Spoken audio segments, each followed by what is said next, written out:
Alors bonjour, bonsoir, bon après-midi pour tous de chaque soit social. Bienvenue dans cette nouvelle vidéo. Il va vous montrer les procédés à suivre pour extraire les reliefs.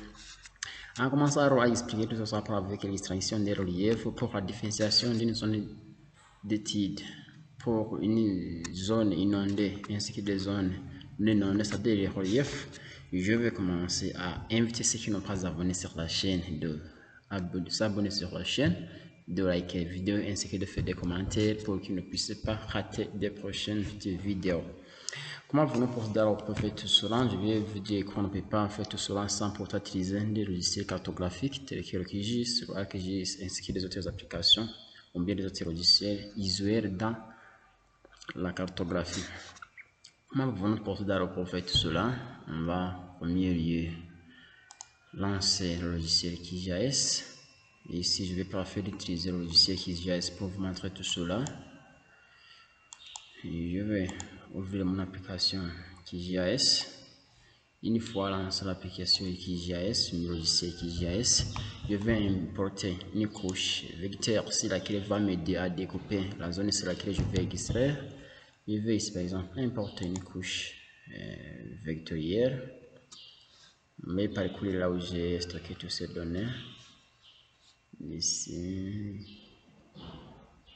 je vais parcourir dans mon clé USB. J'ai stocké tout ça dans mon clé USB. Je vais parcourir. J'ai ici des données informatiques. Je vais ouvrir une donnée vectorielle. Oui.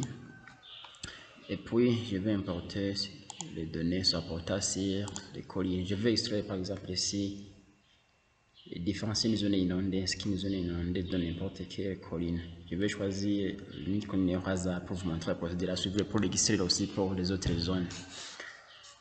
Et je vais ici préférer. Et puis je fais ajouter un fait fermé. Vous voyez ce que j'ai déjà importé ici, une couche, ça porte sur l'extraction de toutes ces zones. Je vais préférer une colline qui se trouve ici dans la province de Burunga, c'est-à-dire ancienne province de Makamba. Je vais la sélectionner, sélectionner une colline et puis je fais un clic droit, j'exporte.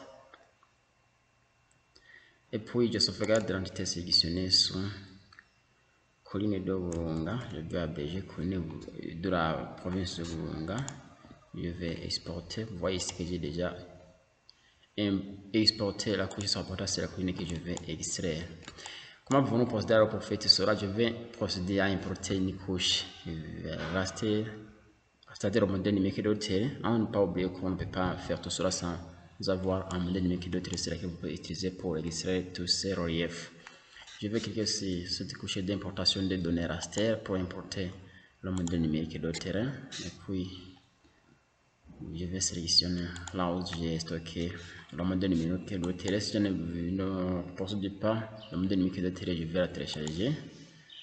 Et puis, j'ouvre le dossier du modèle numérique de terrain. Et puis, je vais cliquer sur ouvrir, puis ajouter, puis fermer. Vous voyez ici que j'ai déjà importé mon modèle numérique de terrain. Comment va procéder pour faire tout cela? Je vais découper le modèle numérique de terrain de manière à rester avec une zone d'étude seulement. Je vais cliquer sur raster, c'est-à-dire pour découper le modèle numérique de terrain, et puis je clique sur extraction, et puis découper un raster sur une zone de masque. Et comme une couche source, je vais décrire le modèle numérique de terrain ainsi que la colline de la province de Burunga abrégée comme une couche de masque, et puis j'exécute. En effet, je vais patienter jusqu'à ce que l'exécution soit terminée, car ça peut prendre un peu de moments et ça dépend aussi de la capacité de votre disque, de l'appareil ou bien de l'équipement informatique. Vous voyez ce que j'ai déjà terminé avec le découpage de la zone, et puis je vais procéder avec l'étape d'extraction de tous ces reliefs pour la différencier des reliefs ainsi que des zones inondées ou bien des zones qui peuvent être inondées lors de la précipitation progressive. Comment pouvons-nous procéder pour extraire tous ces reliefs? Je vais me rendre dans l'onglet traitement et puis je vais dans boîte à outils traitement. Dans boîte à outils traitement, je vais taper dans la barre de recherche relief. Je tape relief et puis je vais faire un double clic sur relief. Vous voyez là où c'est écrit relief ici. Je vais faire un double clic. Vous voyez qu'il va me demander une couche d'élevage. Une couche d'élevage, c'est la couche sur laquelle je voudrais extraire.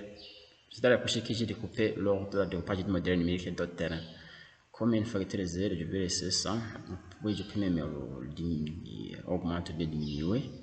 Ici, sur la génération des classes, je vais faire cocher générer des classes de relief automatiquement. Après avoir fait tout cela, je vais cliquer sur exécuter et puis je vais passer à jusqu'à ce que l'exécution de l'algorithme soit terminée, car ça peut prendre un peu de moment pour que la dimension de l'algorithme de relief termine. Je dois patienter alors ici.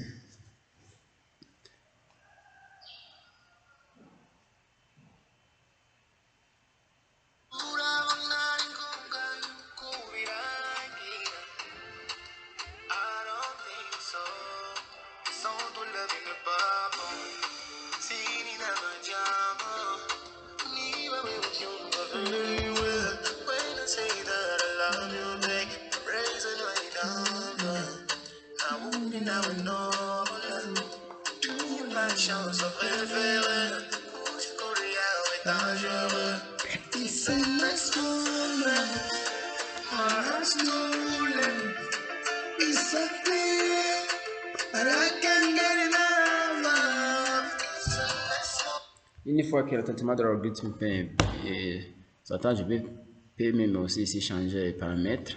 Je clique ici changer les paramètres pour le générer automatiquement, ou bien si je peux même augmenter pour déterminer la facteur Z, je peux mettre 13 par exemple, et puis je fais aussi exécuter.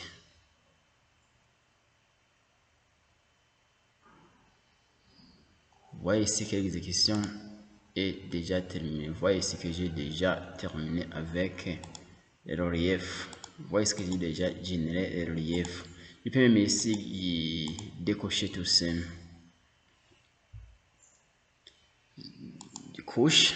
Vous voyez ici que j'ai déjà décoché la couche en rapport avec le modèle numérique d'autres ainsi que la couche se rapportant sur le relief. Vous voyez ici que j'ai déjà une nouvelle couche créée sur rapportant au relief. Je vous remercie pour votre écoute attentif, suivi, abonnement, j'aime, commentaire, et pour les prochaines vidéos, je vais vous montrer comment vous pouvez même aussi procéder pour découper ces reliefs de manière à rester avec une petite zone se rapportant sur ces versants. Sans pour autant oublier que cette zone se rapportant sur les couches en gris sont des reliefs, ainsi que ces zones se rapportant sur les couches tendant vers le vert sont des zones déjà inondées ou bien des zones qui peuvent être inondées lors de la précipitation approfondie. Je vous remercie et en invitant ceux qui n'ont pas abonné sur la chaîne de s'abonner, de liker les vidéos, de faire des commentaires ainsi que de faire la partage de la chaîne. Je vous remercie.